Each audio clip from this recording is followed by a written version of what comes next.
প্ৰকাশ হ'ল যে ৰাইজৰ আস্থা নাই হিমন্ত বিশ্ব শৰ্মা ডাঙৰীয়াৰ ওপৰত। তেওঁৰ ওপৰত যথেষ্ট হেঁচা বিজেপি ভিতৰত তেওঁৰ সলনি কৰালৈ চিন্তাৰ চৰ্চা আৰম্ভণিত, আৰু সেইকাৰণে বিভ্ৰান্তি, মিছা কথা, মিছা অভিযোগ, অপপ্ৰচাৰ সেইখিনি তেওঁলোকে কৰিবলৈ আৰম্ভ কৰিছে। প্ৰিয়ংক খাৰ্গে ডাঙৰীয়াই একমাত্ৰ এটাই কথা ক'লে যে ভাৰতৰ গোটেই IT হাব, ভাৰতৰ গোটেই IT টেলেণ্ট, য'ত আমাৰ অসমৰো ইঞ্জিনিয়াৰ, অসমৰো IT টেলেণ্ট সোমাই আছে, সেইখিনি আছে বেংগালোৰ, সেইখিনি আছে হায়দৰাবাদত। কিন্তু দুটা ঠাইত কংগ্ৰেছ চৰকাৰ থকা বাবে বিজেপিয়ে এটা ডাঙৰ আঁচনি সেইখন ৰাজ্যত থকা আমাৰ ভাৰতৰ ইঞ্জিনিয়াৰিং টেলেণ্টক আৰু বিভিন্ন কোম্পানীক সেই সুবিধাটো দিয়া নাই।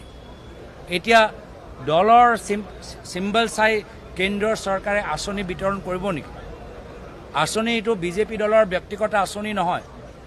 ইয়াত যেনেকৈ কয় যে অৰুণোদয় বিজেপি কৰিলে অৰুণোদয় পাবা, তাত মোদীয়ে কৈছে বিজেপি চৰকাৰ থাকিলে কেন্দ্ৰীয় চৰকাৰ আঁচনি পাব। এইটো কি হৈছে?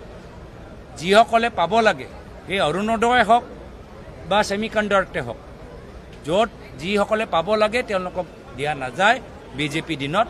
এইখিনি কাম পৰৱৰ্তী দিনত যেতিয়া আমাৰ কংগ্ৰেছ চৰকাৰ আহিব আমি নকৰোঁ। যিসকল প্ৰাপ্য তেওঁলোকেহে পাব, এয়া হ'ব আমাৰ সিদ্ধান্ত।